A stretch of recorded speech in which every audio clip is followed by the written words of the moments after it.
Hello again, everybody, and welcome to the 12th episode of the Board Game Nerds podcast. My name is Nick, and with me, as always, is my co-host, Ayub. Hello. How are you, Ayub? How are you doing? It's been a weekend where we were not at the same place, so how was your weekend? I was missing you, of course, but I still played games.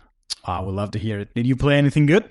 I played a lot of good games, I think, and you will, of course, hear that in an episode later this month when we recap the months. How about you? I did play a few. You're going to listen to one of the games I played actually today from my description. But before we get into that, let us tell you that our today's topic will be about we proposing you game for various situations you might find yourselves in. Before we get into that, though, let's hear Ayub talk to us about Valbara and Nick talk to us about One Deck Dungeon. Ayub, take it away. All right. So I'm going to, as Nick just mentioned, talk about Valbara. It's a pretty small box, but a pretty cool game. The designer is Oliver Sipirer. Hopefully that was almost right. And it plays from 2 to 5 players. The game is played over 9 rounds. And in each round you will take over a land, which meaning you will take a land card from the center of the table to your area. Each player have a deck of 12 cards. And each of those cards has a unique ability and a unique number from 1 to 12. So from that deck, you will draw a hand of 5 cards, and everyone has the exact same deck. So it's not like, oh, my deck is different than yours. Every round of the game, you will always first play 1 out of your 5 cards, and you will do that face down. So everybody will do that simultaneously, and then reveal. Then the order of when you take your turn is determined by the number on the cards. You then, when it's your turn, you'll use the ability on the card. Most of them have abilities. And then you take over one of the lands in the center of the table. So if you're playing a 4-player game of Valbara, there will be 4 lands, and there will also be 4 future lands. So you can actually see which lands will be available in the next round. Obviously, the lower numbers are worse. They won't have as strong abilities, but they let you pick first. The higher numbers do some crazy things, but they will let you pick later. So this, of course, lets you be in an interesting decision where you have to consider how much you want the current lands right now on the table, how much you think other people want them, and from there, pick which card you want to play. Of course, you don't have all of your numbers available because you have 5 out of the 12 first, then you play it, it goes in a discard pile, then you draw another one. So there's a bit of a hand management because if you use your 3, then you will never have the 3 again this game. Unless, of course, there's an 8 that will let you take one of your used cards back. But in general, that's how it works. So, what does the cards do? Well, the number 1, the fighter, lets you pick first, obviously. But everybody else who has a fighter in hand can show the fighter, and then they get a point. This means if you can be a little bit like, what should we call it, like stay back and wait for the right moment to play a fighter, the fighter can potentially give you 4 points in a 5-player games just by doing nothing, basically just showing it every time. Then the 2, the bard, gives 2 points to an opponent. And you go like, hey, you're a good friend, I'll give you 2 points. But of course, it's still a low number, so you'll play quite quickly. And then the 3, you want to make sure before your 2 neighbors, so a lot of these cards is affected by your neighbors only. So you're just considering, will my 2 neighbors, Benny and Jerry to my left and right, play before me or after me? If they play later, maybe now is a good time to play the hunter because then I'll get 3 extra points. And let's not go through all of them, but I'll just mention one higher number now, of course. The 12th, the farmer, he will double the reward for the land you get that turn. But you are also playing a 12th. So unless other people are playing a 12th, you are for sure dead last. The card, the tiebreaker is pretty interesting. The card stack has the different player colors on the back, and each of the cards has them in a different order. So in every round, the tiebreaker is different. You might be able to see, oh, I'm actually first in the tiebreaker right now. So if I believe someone else is going to play a high number and I want to play the same high number, I'll still get to pick a land before them. So that's an interesting way they made the tiebreaker just by looking at the card at the top of the stack. What does these land you get do? Well, they also have interesting different ways to score. We have the fields. They just give you 2 points for every field you have. So the first one gives you 2. The next one gives you 4. The next one gives you 6, and so on. Then meadows give you 1 point for every meadow you and your neighbors got. So if your neighbors already got meadows, well, even though you didn't collect them before now, maybe now is a good time. Your neighbors got them, they're giving you points as well. Mountains don't do anything in the beginning. So the first mountain is 0 points, but the second is 10. The third mountain is nothing, but the fourth is 20. So that's also a little interesting if you feel like you almost push your luck a bit to see if you can get a mountain later. Rivers multiplies by the initiative number you play to a maximum of 6. But there's a big chance that if you play a high number that you'll pick later, and maybe somebody else will be like, "Ooh, you pick a 12? He's going to multiply that with the amount of rivers he already got? That's too much. I'll just take it," even though it gives me only like a mediocre score. So it's also really interesting to see when you can get the rivers and what numbers. Then you have villages. They give you 2 points per different land in your realm. So there's like a lot of different scoring. Not a lot, but there's 6 different scoring, but they all work kind of uniquely in a way, with the field and the meadows maybe being the 2 similar types. It sounds like it's super strong if you just heavily go for one, but at the end of the game, if you have 5 different lands, you get a bonus 5 points, and if you have all 6 different types, you get a bonus 10 points. So it can actually be beneficial for you towards the end game, just at least trying to get to that threshold. The card, so the game has like I feel some quite nice mechanics that I enjoy. Hand management, what numbers am I playing? Should I get them now? Will I get them later? Simultaneous action selection. I love that. We all have to place it face down and figure out, I really want that card. I also really want to play my 5 right now.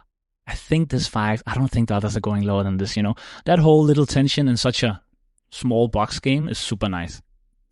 Hidden points, I don't care too much about it. I also don't hate it. When you get your points, you have these little small tokens and you flip them face down. So you actually don't, unless you're really good at counting, you don't really know who's in the lead, but you might know, of course, who's like dead last, or if it's a big lead. But if it's a close game, you might not really remember that. Then 5 out of the 12 cards are affected by what your neighbors do. I also really enjoy that. Are my neighbors going to play odd numbers this turn? Are my neighbors going to play before me, after me? Because then they might give me points. So in that sense, making this game more interactive without necessarily being a direct interaction. Then, of course, getting these different land cards has like a type of set collection. I like set collection. So it really manages to put a lot of mechanics into a small little game, which I think blends together very nicely. I also think it's a good game for like different levels, because someone can be like, okay, the discard pile is always visible for everybody. Okay, he played that. There's a bigger chance I can do this. Like, you can kind of math even more, or like go crazy in that sense. Or you can just play chill. I'm going to play this number because I think I can get something good out of it. And that can kind of go together without having like a tremendous effect in that sense. The little catch-up mechanic for the number 2 card, I call it a catch-up mechanic. It's not really a catch-up mechanic. Feels good because when you play number 2, you're just giving 2 points to somebody. It doesn't feel like the game is rewarding you for being like bad or worse. No, I was being punished for being faster with my action. I think that's a little nice way to get that in. So yeah, I really like Volbara. How are you feeling about it, Nick?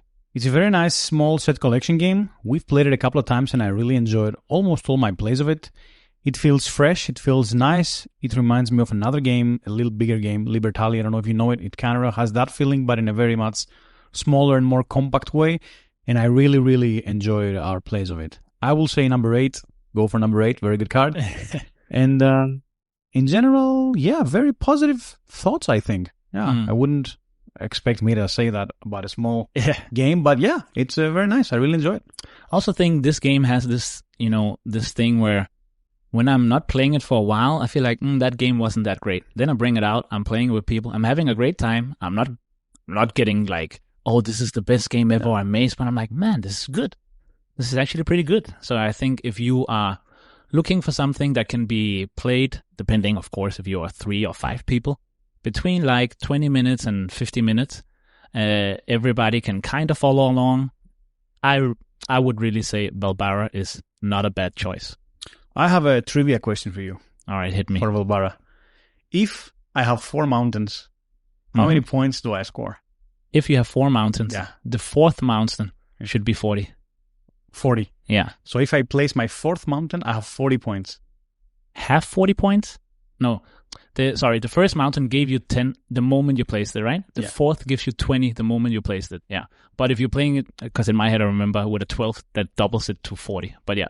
So the 4th mountain should be 20 points. 20. So in total, when I play 4 mountains, I get a total of 30 points? Exactly. Cool. Thank you. If someone is listening, tell us if you agree with that or not, because there's a big thread on BGG that people saying it's not 30, it's 20. And it's like all together. And other people say, no, it's 30 because it's 20 extra, not just 10. And there's this big thread on BGG where people are arguing. I also agree with you. Record. I agree that it's 30. But it's very interesting that people, have these little threads where they talk about this. And I don't know if the designer has replied on the thread or not, but it's just something that I find interesting. I definitely found it more interesting getting rewarded more for your 4th and not just being like 2 again. But yeah, that would be interesting to see what the people think. All right. Cool. Valbara, man, we should play it soon. It's been a while since I last played it. Definitely. Yeah. All right. Let's hear it, Nick. All right. I will take you through another small solo/2-player cooperative mini game that I've been playing for the last week, and I've been playing this a lot, and it is called One Deck Dungeon. In One Deck Dungeon, it's essentially what the box says. It's a small box, and there is one deck of cards. You place that deck face down, and this is your dungeon. You select one of the 5 different characters, and you have the rogue, the archer, the mage, the warrior, and the paladin, all with a different sets of abilities and different sets of dice that they use. And we'll get into dice a bit later down the line. Then you select one of the 5 bosses that the game offers, and then you stack the boss beneath a card. And you actually stack it on the back side, and it will show you the 3 different layers you have to climb down to the dungeon in order to fight the boss.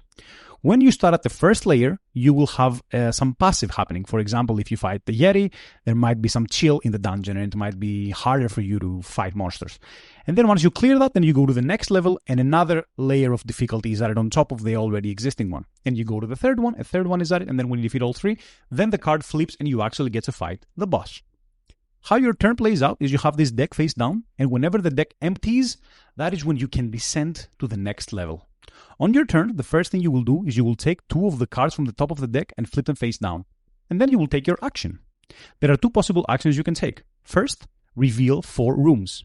That means you will take the top 4 cards of the dungeon deck and place them face down in front of you in a square formation. Now you have some rooms to explore. The next time you take a turn, once again, you will first send the top 2 cards from the deck to the discard pile, let's say, and then you can choose to flip one of the rooms. Once you flip a room, then you can choose to encounter it or say, nope, I'm not doing that, I'm out of here. And start another turn, maybe flip another room, and so on and so forth. Let's say you choose to encounter the room. What would happen then? 2 choices. First, you find the monster. When you find the monster, you have to beat it to actually go forth.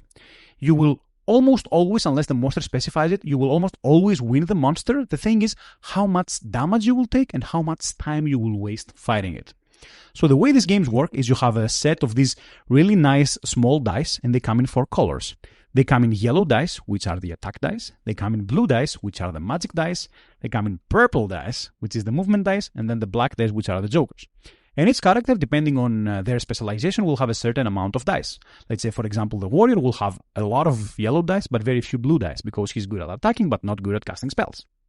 So, once you see a monster revealed, you will see a couple of different things on it. But let's talk about the monster itself. It will have a passive ability. Let's say, for example, this one I have in front of me, it says, if any boxes are empty, discard this instead of looting, which is pretty bad.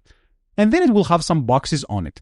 The boxes can either be square, which means one die can fit in that box to cover it, or they can be orthogonal, orthogonal, yeah, I'm Greek, I know how to say that word, which means any number of dice can be placed there. In addition, the boxes will have a color. So, for example, maybe there's a purple space, which means a purple die can go there only. Then those boxes will also have numbers. 3, 4, 5, 6, 7, 8, which means that's the value of the dice that you must place there to cover the spot. And finally, they will have symbols that will tell you what will happen if you don't cover the boxes. And those symbols can be a heart, which means you take a damage, and its character has different life points, depending if he's like a tank or a wizard and stuff, so on.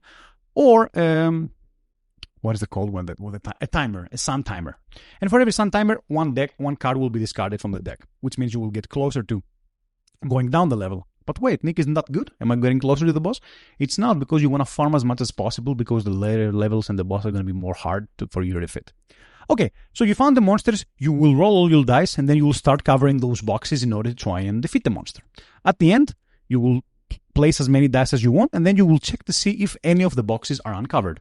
If they are, you will suffer the consequences, and then you will take the monster or trap, which functions pretty much in the same way, and add it to your collection. This is where the fun thing comes in, because these monsters and traps are all multi-use cards. You can A, place them as an item, thus enhancing your die pool. For example, a monster can give you an extra blue die, so you stack it to the left side of your player board and you have more dice to roll. Then the second thing you can do is stack it on the bottom of your player board, and it will give you a new passive or active ability. For example, the one I have in front of me says, spend 3 purple dice, gain a black 6 die, which black is a joker, 6 is the highest number, so value. Or you can choose to put it on the top of your player board, and it will give you experience points, anywhere from 2 to 4.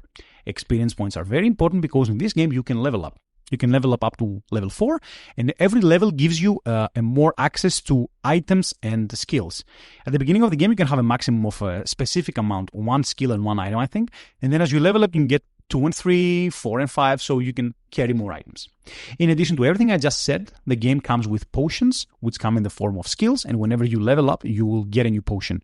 And you can use them by default to heal, but they can also be used later on if you have some skills to do other wacky stuff. There are 2 ways to play the game. You can play it as a single, let's fight this monster, solo or co-op, let's get inside and beat it, or you can do a campaign mode, where you will save your progress on this character sheet that I have in front of me, and then as long as you keep playing, you will unlock new abilities that will start with you at the beginning of the game or give you new skills or abilities to use. And that is something I love, something very nice because it gives you a sense of progress. For example, in my campaign, I've already defeated 2 of the bosses and I've played 3 games. And keep in mind, you only have 20 games to manage to defeat all the 5 bosses. Bosses come with difficulty levels 1, 2, and 3, and the harder they are, the more experience they give.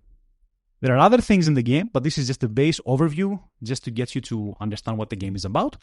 I will say that a successful run can take anywhere from 35 to 1 hour. And if you fail, of course, you can fail in 5, 10, 15, 20 minutes, so the games are pretty quick. Also, it does not require a big table space, as you're literally just playing some cards. The components inside are pretty nice. There are these plastic hard tokens and some white cubes. The dice are pretty nice, although a little bit small for my old dice. And that is in Rush, the review for One Deck Dungeon. You haven't played this, right? No, I never played it. Yeah.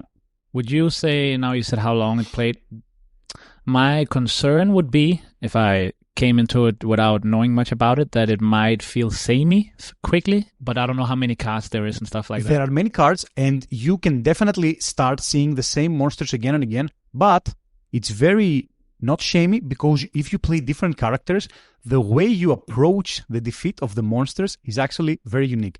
Because let's say, for example, if I'm playing a mage that specializes in blue dice, let's say spells, and then I come across a purple trap, then all of a sudden I'm like, oh damn, am I fighting it to try and like mingle with my dice, or am I just flipping up something else? The deck is around, I want to say 60 cards, but you will not be able to see all of them, because remember that you always discard 2 and then flip 4 more, and then from those 4 you play. I can understand that if you put like 20 hours in it, like 30 hours, then yeah, you will say, okay, Scarab, I know exactly what it does, blah, blah, blah.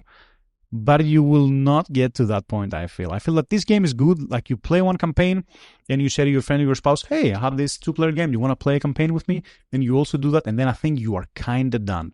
Okay. Or maybe not, because there are a lot of expansions for it. One of them actually is pretty essential, people call it. It's like a forest or something like that expansion. I don't really remember right now. I am planning to get it and making a review for it later down the line. But all in all, boom, that is mine. Yeah, I see there's something called One Deck Dungeon Abyssal Depths. Yes. Which has the highest and mist as well.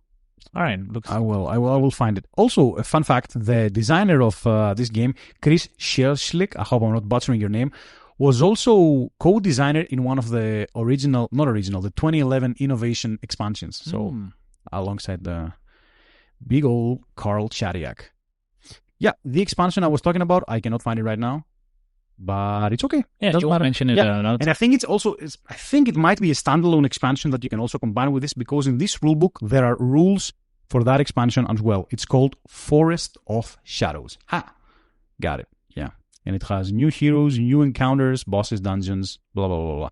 Anyway, that is one deck dungeon. Yeah, sounds cool. And I'm guessing also for the box size and everything, and it's not, I'm guessing, too expensive. No. Sense. I got it for Black Friday deals, and I gave, like, if we're talking dollars, like $11, I think. Yeah. So in that sense, it also makes sense that it shouldn't be like replay it 20, 50 times. Exactly. Cool. Exactly. Okay, sounds interesting. Alrighty. Should try it at some point. Why don't you lead us to today's topic? Yes, I will do it. Nick mentioned it a little bit in the beginning of the episode. We are going to try and give some good examples for games that can be pretty good in some situations where you are finding yourself having a hard time of what game to play that matches that situation. In the future, we might make a similar episode if we get enough messages for like, hey, could you make some games for this situation and this? Here we have mostly ones we picked ourselves and like one our friend told us and stuff like that. So we'll go through those. And we'll just take them one by one. Let's take the first one. If games where you affect each other, but it's not take that. And when we say that, we mean it's not like huge negatively. Like if you remember our mechanic episode. Episode number 5. Exactly. Take that is when you say, take that, basically. No, you cannot do that. You're kind of just doing something to stop the other person. We're talking about different effects. And that can be positively or just the way I play affects how you play in that sense. So games that are where you affect each other, but it's not take that. You want me to take it away or should? Sure, let me start. Let's go. Let me go first. Okay. So I'm not a huge fan of take that, but I do like interaction when it's made in a clever and board gamey, let's say, way. One of the main mechanisms that we love that actually impacts other players without actually being a take that is the worker placement mechanism, which in on itself is affecting other players. Because if there are a specific amount of spots and I cover one of them, then you are not allowed to go there. So I'm affecting you without actually doing something bad to you. One of the games, and there were a couple that I had in my mind for this spot, but one of the games that embodies it the best for me is a game called Viticulture. We've played Viticulture a lot, and the unique thing about Viticulture is that you have a specific amount of workers, and there are 4 different seasons. Each season goes in consequence one after another, and you must be very careful about how you place your workers, because if you use them on an earlier season, you will not have them later on. In addition, the wake-up chart on the left, which determines the player order, is extremely, extremely crucial because whoever goes first gets less rewards, but has priority in placing workers. In spite of all that, every player has one worker, the grande worker, I think we called him, that can go into any covered spot. So this adds like an extra layer to that, like, oh, if Ayub's going first and he's going there, I still have my grande worker and I can... And that adds a little bit of a nice complexity to it. So I think Viticulture will be my first pick for this category. What do you think? All right, cool. Yeah, that definitely makes sense. How you explain it about worker placement in general as well. My first pick for this is racing robots. Because in racing robots, which might remind you of Wingspan, because you have these 3 lines where you place your different robots. But in general, every round, there's 8 rounds in the game, there are 5 main actions. And people will pick 2 actions to do. But the 2 cards you use will sometimes add energy cubes to those different actions. And if any energy cube is added to an action you didn't pick, you also get to do that action. But in a slightly worse way. Or if you picked that action, but you picked a card that lets you get more out of those energy cubes, you're actually very happy somebody put energy cubes there. So you're also thinking about, okay, maybe that person now got so many purple cards, so they're probably gonna activate their purple line, and they might put cubes there. So if I put my multiplier there, I will get to do that action a bit more. And even if they don't, just getting to do that action in a lower energy level is pretty good for me. Okay, I'm not gonna pick purple. I'm gonna pick some other colors. And I think that's like a pretty nice way where you affect each other. You actually making it so other people can do that action that you're doing, just not as strongly. And therefore, I feel like it's a very involved game in that sense. So, racing robots. Sounds good. I like that game. We need to play it soon. Yes. Okay, another game I have in this category is Terraforming. No, I'm just kidding. It's not Terraforming Mars. It's a game called Concordia. Concordia is a game where you are essentially just playing a card in your turn. You do what the card says, and then your turn is over. The thing that you can affect other players is in two main ways. First, there is a row on the top of the board that you can buy new cards. And those cards are extremely crucial because not only do they give you new or improved versions of your already existing actions, but they are also an endgame scoring condition. Which means that if I start to develop a strategy and Ayub sees that I'm doing that, he can just go and grab that card. So it gives you that he puts you in that mindset of, should I get the end game card first and then start going for the strategy? Or should I try and go for the strategy and then, if I am lucky and the card is still there and nobody's paying attention, try and grab that card from there? And it's also the same on the board. You know, there's like this map of Europe or different other regions, depending on which version you're playing, where you need to go to different spots to build. But if you are not the first person to build, you need to pay extra. So it's also another thing of, should I prioritize moving and building there now that it's free, or should I just... So a lot of decision making without actually harming other players, just making their lives a little bit more hard by your thought and decision process. Yeah, kind of affecting you to say, if I want that card, I should probably take it soon. Exactly. Otherwise, but that card does not work now. It's only for the end game. Should I or should I not? Yeah. A lot of things. I'll say what you said about racing robots, a game we need to play soon. Yeah, definitely. Concordia, yeah. Definitely. And you got something for it, right? Yeah. Expansion or a new map? Yeah, or Salsa. Salsa. Still haven't tried it, so... All right. It's on the shame's shelf. And it's a C game. And it's a C game. All right. So, yeah, let's do it soon. Yes, we should. All right. I'll pick my second one now for this. I think this is maybe the first that came to mind. This is a game where you, not even by doing it on purposely, you affect each other super much, and other players' turns are mostly exciting for you more than your own turn. And that is, of course, Space Base. Because when you... Space Base, you have this register of 12 space cards, and when you roll on your own turn, you'll activate them. But once you buy new cards for those different sections, the card that were already there will turn upside down and go behind the board. And you can do that multiple times. So you can always only have one card, blue card in your own section, but when they turn upside down and become red in the top, they stack. So the later the game becomes, the more you get from other people's turn. And they activate by the other players rolling 2 dice. If it's a 5 and a 7, but it cannot happen. If it's a 5 and a 2, wow, that's nice. nice. You either activate all the cards behind 5, all the cards behind 2, or all the cards behind 7, because 5 plus 2 is 7.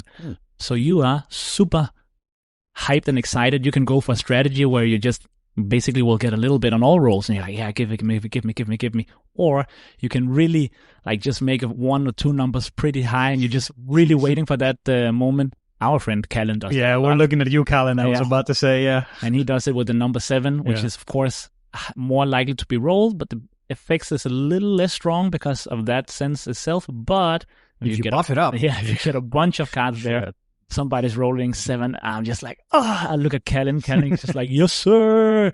So it's a very nice way to affect each other, and I think Space Base does it in a tremendous, amazing way. Sounds good. That was our first category. Do you want to mention any other games in this category, or should we move on to... We can move on. I mean, I can just shortly mention, without going too deep into Earth, it's became hype because of that thing where, whenever somebody does an action, everybody does a less version of it. Broom service, but I'll talk more about that. Not today, but later in the month, probably. That teaser again. Teaser. You're teasing our fans, are you? Man, I need them to keep coming back. But you also affect each other, and you have to say that loud. I'm a brave witch. I'm a cowardly witch. I don't know. It's one of the few games where I don't mind playing it thematically. Okay. All right. I'm intrigued. Should I jump to the next category? Yeah, let's do it. Cool. So for this, I think this was probably, out of the categories we're talking about today, the one I had the hardest time with. Ooh. So games you can play on almost practically no space, or like very little place. You might be in a cafe where they only have small tables. You might be in the airplane. That's probably the hardest because the airplane table is extremely small. We've done it. Well, it can be done. You might just be in a place where you just don't have the space. So which games are still good, although they don't take up that much space. Okay, so for this, I have 3 games. I will mention one that is a multiplayer, one that is solo, and then one I will just go briefly through. The first one, which plays with up to 8 players, depending on the version you have, and as low as 2, and it's called Love Letter. Love Letter is a game that it literally only has cards and a few like heart tokens, which you don't even need actually. You can just count they're for counting the score, and you can even score it in your phone. Love Letter, very simple game. Everybody draws a card, and then there's a pile of cards at the middle of the table. On your turn, you draw a card, you play one of the 2 cards. What you are trying to do is eliminate all other players. Cards go from 1 to 8. Everyone has an effect that can help you eliminate other players. Thematically, you're trying to send a love letter to the queen. So, pretty fun. We've spent hours on hours on hours playing this game in our summer holidays, in our tents, in our camping. Like, we can play this game anywhere, at the beach, at a table, sitting down. We have so many memories of Love Letter. If you are taking a game in any of these locations, sleeve them, please, for your own game's sake. Yeah, My number 1, Love Letter. Yeah, the neo versions, the Queen is number 9. I think they added an extra something at some point. Yeah, but yeah. Queen is number 8, and then the new one, the 9, has the effect of, I don't remember the name, but it has the effect of the spy. But if you guess it correctly, you also gain a heart, something like that. Yeah, it's called the Empress, I think, or... And also very cool is that this game comes with many skins. You know, there's many different versions. There's DC, I think, Lord of the Rings, Batman. Some fairy tale version too. So a lot of them. Yeah. And it's also something you can play with almost everybody. So yeah, definitely. Not a hard game. Yeah. Not at all. Cool. I'll pick a game in a similar size box if you have the box version. Love Letter also has a bag version. But and that is Spicy. Spicy is this little game that kind of could remind you of Skull, where you have to sometimes lie. You will place down a card that has 3 different suits. It can be salt, it can be pepper, or it can be chili. And it has a number from 1 to 10. Whenever it's a new round, you must place from 1 to 3, and you must, of course, declare what suit it is. So you can say 2 chili. But you don't have to tell the truth. And in general, I feel like I'm bad at lying in those type of games. But the amazing thing about Spicy is you can just lie about one thing. So if you're lying about the suit, but the number is actually 2, not only does people need to figure out if you're lying, they also need to figure out what you're lying about. I think this makes this game a little bit more accessible for people that find it hard to lie, because you also need to really be able to see, well, what is the lie about? And then you play high, up. If it goes all the way to 10, then the next player can again play a number from 1 to 3. But once a suit has been declared, that's the suit you're using for that round. And of course, the only thing you need is the stack of cards, some cards in your hand, and then the stack in the middle where you are playing the cards to. There are also some 3 cards that gives you 10 points whenever you get empty your hand, but it's just 3 cards. You can put them under the deck. You can also just count it, like you mentioned, on your phone and stuff. Pretty good game. Sounds good. Yeah, we've played this back in the day. I don't remember it being like wow, but it was definitely something that was fun at the time. All right, I promised you a solo game as well, so that's what I'm going to do. There is this publisher, I don't know if you are familiar with it. It's called Button Shy Games, and they make games in the size of like a wallet. Yes. Like very small, you can carry them anywhere. And they play mainly solo, but there are some. You have one, I think, that plays a lot of players in Vino Morte, I think it's called. Morte. Yeah. The one I'm saying today is called The Royal Limited. And what you are doing in this, there's actually just literally like 10 cards in it. And the replayability is crazy. You are trying to accumulate a series of wagons in a train, put passengers in, and manage to do that before, and get points by doing that, and manage to do it before the train reaches or departs from its destination. Inside this very small game, there are like 3 expansions, which is crazy. You can play like a murder mystery inside. You can have like some unique asymmetrical hero powers for the beginning of the game. You can add some extra color wagons. And it's just like such a small game, and you can play like almost an infinite amount of time. It plays in like 10, 20 minutes. Very good game. Button Shy Games make a lot of these. Sprolopolis and Agropolis are 2 that you might want to try if you like this kind of thing. But my favorite from the series is definitely The Royal Limited. Yeah, and those 2 you mentioned is also something I've been looking at some point. And there was one more, and it was like with some animals and stuff, some like wildlife thing. Circular Wagons? No, but No, I mean the same is a Bottomshine game as well. Yeah, all those are said are Bottomshine games. Oh, Toshimushi as well? Yeah. Oh, I didn't know. Yeah. But yeah, that's also yeah. There are a lot of Bottomshine games. yeah.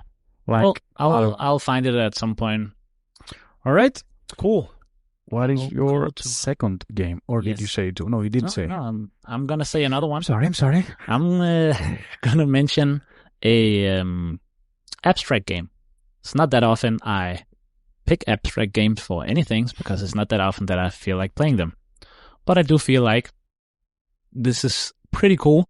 I did play it quite a bit. It has a big board version, but it also has a small board version, which I own for quite a while, and that is Quarto, which is put 4 in a line, and the way you can win is if they are all same height, same color, same shape, or have the same filling, rather than if there's a hole in the middle or not. The trick about the game, or the difficult part, is you don't decide what to put. Your opponent does. So you have all these pieces in the middle, and you pick one of them and you say, Nick, place this one. Sure. And then Nick plays it. And then Nick says, Ayub, place this one. You don't have to say it loudly every time. You can just give the other person the piece. But the one who places the last piece to actually make the 4 in a row is the winner. I had a very small version of it, just a little box, and I could play it basically anywhere. And it's always fun for people in the beginning to learn and try this game and I tried it myself. You know, you think, okay, cool. He can win there. He can win there. Also here, cool, I'm going to give him this. And then you just didn't see, they're all light colored here if you place. And you're like, no, okay, one more time. And people really are getting into it, especially the first time they're playing it. So if you like abstract games, this is a small one that can be played in between 1 and 8 minutes. All right. Yep. It's been years since I played Quarto, man. That's takes me years back. One just mini I wanted to mention is something we played on a plane, actually. It's called Marvel Remix. Yes. It's a Riskin of Fantasy Realms. Just cards. Very fast, very small paced, very fast paced. We like that one. Yeah, and it worked surprisingly well. Surprisingly well how my butt was kicked on that airplane. Yeah. Yes, I do remember that. So, yeah, also a very good game. All right. Picture that, Ayub, my friend. Picture that you've played a heavy day of games. Yes. You're super tired. Oh, yeah. But your friends are still there. And I love games. Yeah, Ayub, come on, man. Let's play something more. But do you have something chill? Like something like super chill and something like medium chill. Something to propose after we've been tired. We ate now, you know. Oh, damn, it still must be good. Yeah, it must be definitely good, Ayub. Okay. We don't want to play bad games. Oh, okay. What are you proposing to your friends late at night, chilling, playing games, Ayub? Well, it can be depending, of course, rather they want something light or something a bit medium. But let's start light, you know. We don't know how much they want. We like light. And I will say a very straightforward game that I already talked about today, Valbara. I think Valbara is a nice, depending on the player count, of course. But if somebody's like, let's just play one more game before we call it a night. We're 3, 4, maybe even 5 people. What should we play? Let's just play Valbara. And the reason why I picked this is because, once again, you have 5 cards in your hand. You just pick one of them. And then you play it. And then the rest kind of goes from itself. And you do that 9 times. So that's my first pick for this category. Sounds good. I am very peculiar about food. I especially do not like sushi. But this little game, Sushi Go, this game I love. And it's drafting. We love drafting. It's simple. We love simple late at night chilling. And it can go up to 5 players and even more with the party version.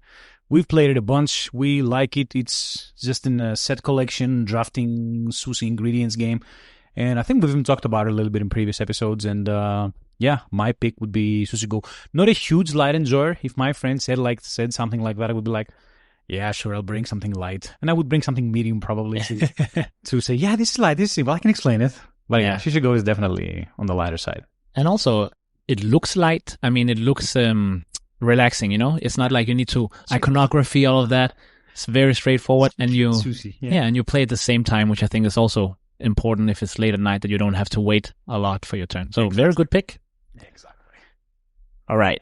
It needs to be medium maybe, you know? It's not just your chill friend. It's your heavy board game friends. These are heavy board game friends, but they are a bit, tired. Yeah. Just want something medium to relax, like the last game. But they are board games. And we don't have time to put out Vital Lacerda now or something. No, like I'm that. afraid not. They are weak for that. But yeah, for that, one game that I ended up, whenever I played, to feel like, man, this is chill, but it's not too light, is what I picked for this, and that is Cascadia. I think the expansion made it a bit more like, oh, what should I do here? But if you play the base game without the landmarks expansion, you're pretty much, although you have a bit more options when you think about it, but there's 4 tiles and 4 animals, so you're picking between those 4 things, and you add it, and it's nice to see. It's nice to touch those wooden components, and the scoring cards, you can kind of pick how heavy are you going to go with it now. Even the hardest one is not that heavy, but if you pick some chill ones, it's just building up that little area and score some points, almost like a little set collection type of game. So I think if I'm tired, it's like, should we play a little round of Cascadia? I know that every time I did, I was actually pretty happy about it. All right, that sounds good. My friend's medium game. All right, I think I'm going to go with this one. It's not, for me it's light, but I think people would consider it medium, and it can go up to 5 players, so we can play it. It's called Dice Town. Yeah. It's not pretty brain-burning. All you have to do is know the rules of poker. You will just roll some dice, 5 of them, you keep 1 of them, and you do it 5 times until you have a combination, and then depending on the symbols of your combination, you go through a series of actions, and whoever has the most of that symbol wins something. The goal is to gain the most points. Everything gives you a little bit of points, and set collection in it. It's pretty good, I think. Yeah, pretty chill, right? Yeah, pretty chill. Do you have some other quick mentions you were considering for Yes, this I category? do have Dice Forge. I don't know how chill that's considered, but for me, it's like a really relaxing game. Crafting my dice, rolling the heavy dice. I really liked it. Windmill Valley, although a bit heavier, is like, planting some tulips. Yeah. We're going to roll a wheel. I mean, it's something I would very consider as well. Above and below could be something you could do, although there is a bit of a reading there, so maybe, I don't know. What about you? I was thinking about also Point City. Yeah. Because very simple, I'm just picking 2 cards from the grid. For the light or for the medium? I found it to be somewhere between those. Yeah, exactly. So I think that's also why I didn't mention it. But definitely if somebody is late at night, maybe should we finish with Point City? I was like, yeah, sure, let's go. Yeah, we love Point City. And then I was also considering Can't Stop. I think the biggest reason why I didn't put it on is because it's maybe too exciting at some point. So if you're tired, maybe the game is not that fun. If you might high energy levels, you might need high energy level, but you're just rolling dice and moving up. So you could play it even though it's kind of late, but it might just take the enjoyment a bit down. I don't know. Maybe I have to try it when I'm tired one time to see if it does or not. But yeah, those were my considerations as well. All right. What's next? Cool. This is like the total opposite of what we just did. It's not super late at night. You're not super tired. People don't just want to play like one more game. No, you're a lot of people. You want to have a good time. Everybody's already kind of laughing a bit, and you want to make sure everybody's laughing and having fun, no matter if they are gamers or not. So, Nick, do you want to take it away with this? There's only one game. It's the correct answer for this category, and I will fight everybody for it. I think the game is Dungeon Fighter. Yeah. Dungeon Fighter it has produced, I think I even told one story in the podcast before. It has produced the most amount of laughter between my groups during the time I've been playing board games. It's just amazing. The moments can be created. Somebody can go like, I got you guys, don't worry, I'm gonna roll this, we're gonna win, it's gonna go in the center. Boom, like out of the room, the die goes anywhere. Man, what are you doing? No, you said you're gonna hate, and it's just amazing. If you don't know what Dungeon Fighter is, go watch a video about it, get obsessed with it, play it. It's an amazing game. There are many versions now. I think there was a Kickstarter 2 years ago where they released like 3 new games of it. Very good game. Will always be in my collection, Dungeon Fighter. All right. Yeah, I tried it with you as well. It's kind of fun throwing around the dice. Exactly. I also picked a game that I actually only played one time and quite recently. Oh my. And we were a lot of people, and all of us did laugh a lot. So I felt like, you know what? I really want to do this again another time for this situation here. And that is A Fake Artist Goes to New York. And it was just hilarious. For those of you who don't know it, one person will be like the captain who writes a word on every little what is it called, like those whiteboards, giving it around. But one person will only receive like an X and don't know what the word is. Then everybody is drawing without lifting their pen on a common paper, and then when the fake artist gets it, he or she just has to like do something. Random draw. Yeah, maybe you already know what it is, maybe you don't. But since you already see something, and since you can only draw until you lift your pen, you might just make something like Also, it's similar to games like Spyfall. You also don't want to give it away to the other players, so therefore you are not trying to make it too obviously. So that could also be your excuse as the fake artist. We drew some pretty cool drawings. I still have them at home, and it was a really fun game. All right, yeah, I really like that game. Spyfall was actually the one I was gonna talk about. Oh, yeah. So it really similar to what you're saying. Spyfall is like an amazing game. You can play from 2 to 100 players. It doesn't matter. One of you or more of you, if you're more players, will not know the word everybody else does, and then you start asking questions around trying to figure out who the spy is. Let's say if the word is like space station, and now I know it, and Ayub has, and I can ask him, "Hey Ayub, have we been there together?" Kinda. So if he answers like that, I'm like, guys, he must be the spy because I haven't been to a space station with Ayub, and it creates a lot of tension. It always, when I'm the spy, it's like one of the worst feelings in the world. I'm like sitting there like, oh my God, please don't ask me. Please don't ask me. Yeah, and it has created a lot of tension, and I think it's really fun to play Spyfall. Yeah. And I think for both of those games, you kind of need to be okay with being in a situation where you don't know what everybody else knows. Yeah. For me, it doesn't matter if I'm with people I know well a lot or if it's like a mix. I know for some other people it might matter a lot. Yes, definitely. Yeah. All right, good games. I will just mention some, I want to call them clear picks. I didn't pick them because they're very commonly known, and maybe you avoided them for the same reason, but that is Cards Against Humanity. Sure. And Joking Hazard, which is similar, but just with pictures. Yeah, let me tell you, as an Erasmus Plus enthusiast, those two games, oh my God, everybody just want to play those games. People. There are many other board games out there that are equally, if not more, fun than them. Yeah, I will quickly mention Letter Jam and just one. Not super like in the hypes fashion, but really, really enjoyable games with a lot of players to play. Yeah. Also, I'll mention one kinda dexterity game, just because it's important to get those in as well. It's not really the common dexterity where you're building something in the game. You're using your body, and that is Yogi, where you have to hold cards on your shoulder and different stuff. And that will always make you laugh because somebody is in a weirdly shaped position where they need to touch both their shoulders with their hands, and at the same time they need to draw a card, and they're trying to do it with their mouth or whatever. And of course, that always make people laugh as well. Yeah, I remember some fun games of Yogi we had a few years back. I think I have a picture of my phone with Erkan where he's basically blind, holding one card to his face, and yeah. Alrighty. All right. Should we move on? All right. Higher player counts is awesome, almost needed for these games, like 4 or maybe more, but it's not a filler. So we already talked about some games that you can definitely play more, but they quickly turn into filler or small fun games so that they can fit 4 more. No, that's not what we're talking about. We're talking about medium to heavy games maybe. Yeah. But they're actually best at 4 or more. Yeah. I will start by mentioning, I think, the obvious choice, Seven Wonders. It's a game that can play 7, even 8 players, I think, later down the line, and it's just...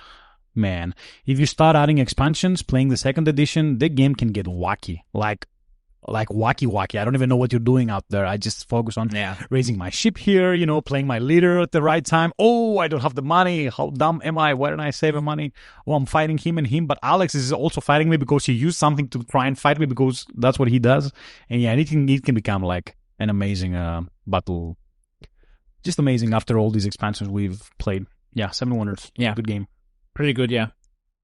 Am I cheating if I play Hadara? If I mention Hadara as well. If I mention a game that has already been mentioned today? Well, it depends on the game. But it fits in this category as well. Sure. That would be Space Base. Space Base is also Very good if you're more people, because as I mentioned earlier, your turn is not the exciting turn for you. So if there's 4 other people, well, your exciting turn is their turn. So it becomes, of course, better for that. And it's not a filler, especially not if you add in some of the expansions. Yeah. So I just wanted to mention this here. Well, I'm not going to talk too much about it. I mentioned it earlier up, but I think Space Base is very good for higher player counts. Cool. And my second one is a game we actually had on our 3x3 last month. Yeah, and it's Coloma. Oh. You can play a lot of players in that makes Coloma. sense. And it's like, we played it 4, I think, or was it 5? 4. And it can go up to 6, so you can get crazy. And it's not a simple game, but it's not like the most mind-meldy game out there. You are basically, I'm not going to go over it. We went over it like last month. Wild West, action selection, very good game. Coloma definitely fits in this category. Yeah, very good pick. I'll just also mention Sheriff of Nottingham. I think that needs to be more people. At 5, everybody is only the sheriff one time. So the game is actually shorter than it is at 4 and 3, where everybody will be the sheriff 2 times. So it actually really needs that higher player count, I think, to work. But yeah, 7 Wonders and other drafting games you just mentioned now as a little joke, Hadara and stuff like that. But of course, those type of games are also very good with more people, Sushi Go and so on and so forth. All right. And our last category for this episode will be what we call big games in small boxes. You know what I'm going to talk about, so you might as well start and give me your picks. Cool. Well, it is no secret that a company in particular is very good at doing this. Some people even say, come on, just make the box a little bit bigger. It's kind of hard to fit everything in there. And that is De Beer Games. And of course, I'm going to mention The White Castle. Dun, dun, dun. Amazing game, very little box. If you had 10 of these boxes, like 10 of the games in this size, will take the same space as maybe 2 or 3 like big boxes. So it really is space efficient if you are having a problem with space. And it is also just nice that you can pack it into that. And also, don't get fooled. It is a pretty involved game. All right. Do you have another game that you want to talk about? Yeah, I can. Yeah, do it, please.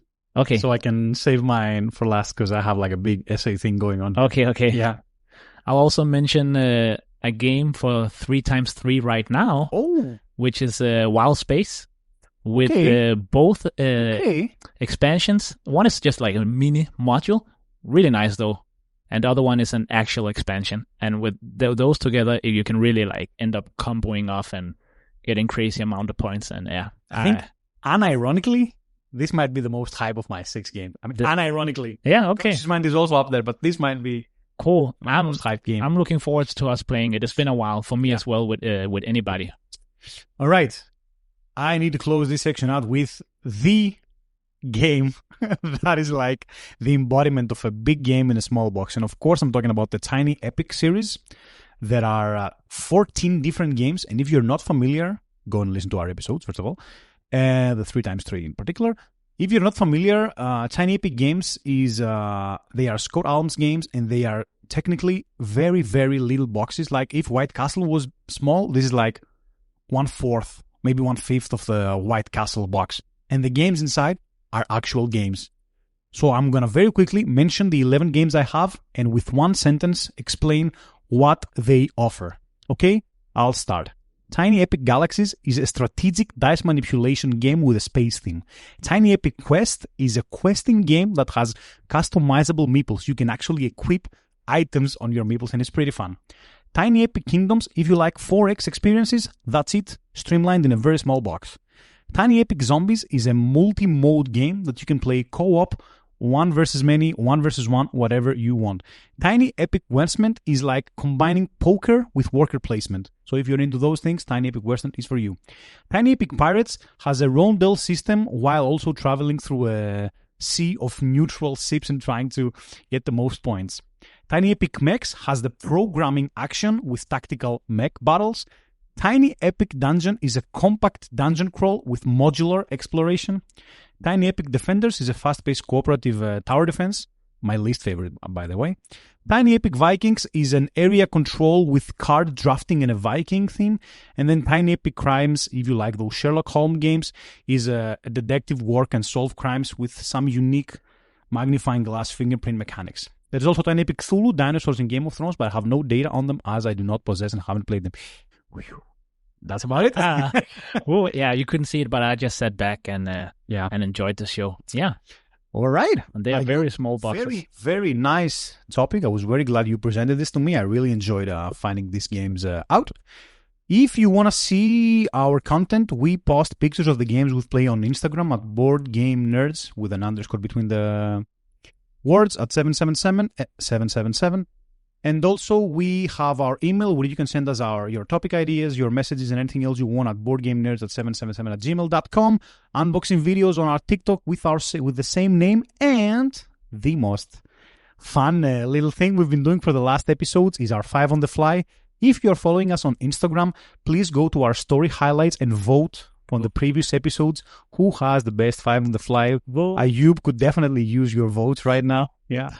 Without further ado, Ayub, are you ready? Let's for the 5 start this. on the fly. Should I ask you first? Are you ready? Yeah. Oh my. Okay. Let's go. Game number one, my friend, is a game called Obsession.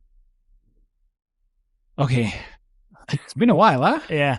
Not only has it been a while, it was not under the best circumstances we played it, which made it harder to enjoy. So I know, though, that the game is better, and I could see it. So for that reason, let us place it at... let's place it at 4. Okay. And then what about Quacks of Quedlinburg? That's a good game. Deck builder. Yeah. We'll enjoy those. Yeah. Works well with many people. Doesn't take too long. You can build it back up as you want. Please take time to think about it. And Push Your Luck. We found out recently. You love Push Your Luck. I do like that very much. Let us put it at 2. Yes, I figured you would put it there. Game number 3, Century, Eastern Wonders. Eastern Wonders. I think it's the worker placement one. Oh, okay. Yeah. Not the one third ships. One. Let me check. I think it's the third one. Or maybe it's the one with the ships. I think maybe the other one is a New World. Yes, maybe you're right. Yes, it's the one with the ships. Okay. So the second one, right? Yeah. Well, that yes. was the worst of the 3. I think I have to agree, yeah. But still not a bad game. Yeah. So let's put it at 3. Sounds like you just... I'm missing my first and my last. You just dug your grave, my friend. Let's see Let me tell you that. Because your 4th game is Earth. Earth? Yes. We'll put it on 1. And now is where you cry. Okay. Okay, your last game is Orleans. Or Orleans, yeah, as people call it. Orleans is a good game. Of course, I wish it would be higher, but... yeah, it is what it is, man. Left, yeah. Earth, Quacks of Quedlinburg, Century, Eastern Wonders, Obsession, and Orleans. And sorry, you were saying? Yeah, but that was all pretty good games, yeah. I'd say so. Decent games. I will let you know now. I rolled Monopoly for you again. So I had to re-roll. Yeah. That game. All right. We should fix our list. I fixed your list. All right. Cool. Let us go to yours. Dun, dun, dun. And your first one is Acropolis. Okay. Sure. It can get a lot worse than Acropolis, but I haven't tried it with the expansion, and I wasn't a hugest fan at the beginning. Let's put it on number 4 as well. Let's see if we regret it. Well, I don't think you will, because then you have a filler coming here. But after that, you'll probably feel a bit better. But this is Exploding Kittens. Oh my god, yeah, sure. Number 5. Then we have Jump Drive. Oh, we like that. Yeah. The mini race for the Galaxy game. Let's go number 2. And then Kingdom Rush. Oh, shit. I don't think I played this. No, it's a big solo and co-op, I think. Tower defense game I played while I was at the US. My brother had it. That was good, but what's the last game? Kingdom Rush is good. Well, at least you already got rid of your 2 bottom spots, right? Yeah. So it's either 1 or 3. yeah. Do I want to risk my number 1? I never risk my number 1. I feel like I want to risk my number 1 this episode. Kingdom Rush goes to number 3. Let's risk it for the biscuit. All right. Let's get 0 panis. You risking it might pay off. It is my personal favorite of the 5. Oh, okay. And that is Let's Go to Japan. Definitely number 1 out of these ones. Okay. I mean, pretty good. This looks good. Yeah, we'd probably maybe jump drive in Kingdom Rush, maybe switch them around a bit, but apart from that, I think I'm good. All right, that is 5 on the fly. You should try this yourself, see how... Yeah, definitely do it. I mean, it's super... I'm almost the most excited about this than anything else in the episode. The agony is real. Exactly. Any closing thoughts, Ayub? No, I'll just mention again, please, if you have some other special topics where like I need to play a good game with someone who can barely see, so there can be no text on the cards or stuff like that, give us those topics and we will make another episode in the future with new places to play the games. Exactly. Once again, thank you all for listening to the podcast. This was Nick. This was Ayub. And see you all next time.